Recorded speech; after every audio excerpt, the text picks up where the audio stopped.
on Republic Day.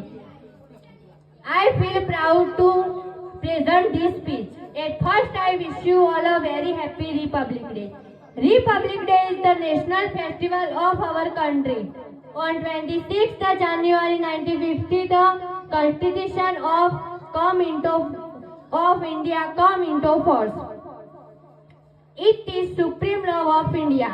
We should respect it. On this day, the President of India hoists the national flag in New Delhi. We should understand the importance this of day.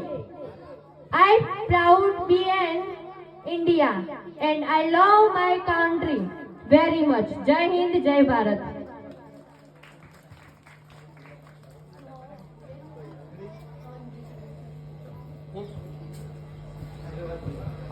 ખૂબ ખૂબ ધન્યવાદ ભાઈ.